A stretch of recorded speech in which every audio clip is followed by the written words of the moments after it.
These are the tools that I've used to fit the grippers and underlay, and the bolster is to fit the carpet or the runner once. A 75 to 100 mil bolster should be adequate for the job. The two templates that I've created, they're centering basically to my steps, which is a 55 centimeter stair runner, where I've created the templates to match exactly where it's going to be centered. And I've just used some old bits of wood to create a template for both sides. You don't need both sides, but I've done it anyway. And on one of them, I've used the edge as my marker for marking the edges of where the gripper is going to go. So you can see there's a marker there on the top on the riser, and a marker on the step on the tread. And all I've done is just use that to mark where I'm going to position the risers, basically, the grippers. I've also marked the center of the step where the carpet is going to go, and also I've marked on each of the grippers the center of the gripper. So all I've done is I've measured halfway point on the gripper and marked it so that when I place the gripper on the one on each step, or two, one on the riser and one on the step, right in the middle. As I said before, these have been pre-cut for me to be shorter than the carpet by a centimetre on either side. And I've got to the bottom and I'm short of one set of grippers. So I'm going to have to go and buy a length from Builder's Depot.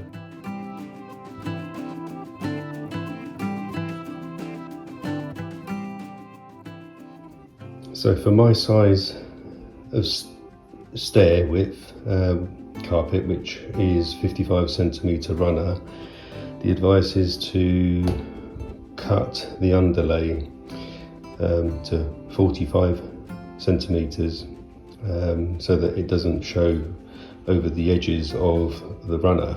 So my underlay is 52 centimetres, and if I measure the whole length of the underlay, it's about 4.5 metres, or just over 4.5 metres. So what I've worked out is that I can get more cuts of underlay for each step if I cut the length down the middle to get a 26 centimetre width, and I can cut 10 lengths of each side, which will give me 20 individual steps, or underlay for each step. So that's what I'm going to do. So the underlay I've got is 52 centimetres wide. I could have just cut along the red dotted line and got about 17 individual steps out of it, or I could have cut along the green line and got more out. So if you cut along the green dotted lines, you can get more underlay out from the underlay as a whole, and this is what I've chosen to do because it gives me a bit extra just in case I mess something up.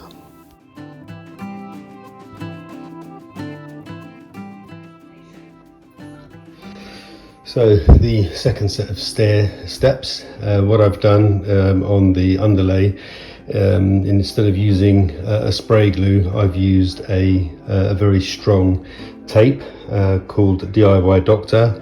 And I've put 2 strips on each underlay section that I've cut. Basically, the advice is not to put underlay on the riser, just on the step, and stick that down. The reason for that is because you don't want to see the underlay through the side of the steps, through the banisters. So that's what I've done. I won't be using any underlay on the riser. What I will probably do, instead of using staples to make it look neater, after I've used the bolster, or before I use the bolster, I'll stick some double-sided tape on each of the risers going up the stairwell, so that the carpet the back of the carpet, or the runner can stick to it. So my next step is to secure each underlay to the step by peeling off the double-sided tape and turning them over so that they each stick, and then I'll staple the ends, the overhang underneath the step on the ball noses, so that it gives it a nice clean finish.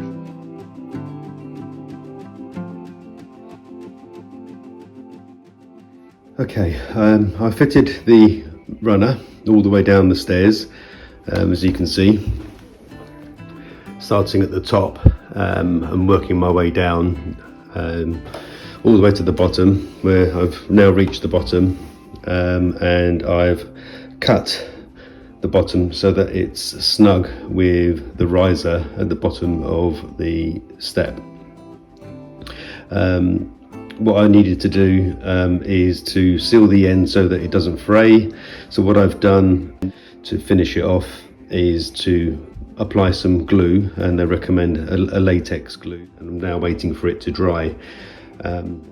Fitting the carpet on the riser was not that easy because it bulges out at the top. You can see it's not flush with the riser. That's because I didn't use any tape or glue to stick the runner onto the riser, but as I started to think that it would look better, I've used some double-sided tape on the riser as well. The other thing that I found was that the position of the grippers was too close, so 1 centimetre for this thickness of runner, especially with the striped border around the top and the sides. It makes it very thick to try and get in between the gripper rods. So what I would recommend you do is position the rods to match the thickness of your carpet once you've angled it at 45 degrees, at 90 degrees, sorry.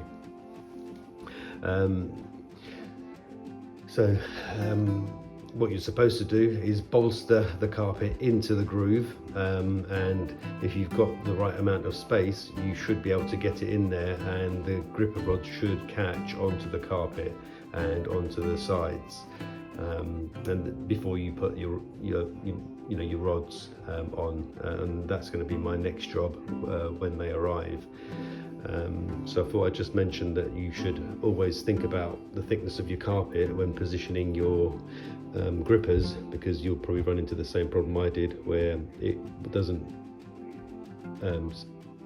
allow you to bolster the carpet or the runner into the gap. You're going to have to move the rods on my second steps to make sure that I don't have the same problem again. Installing the side finials and then cutting the rod and installing them.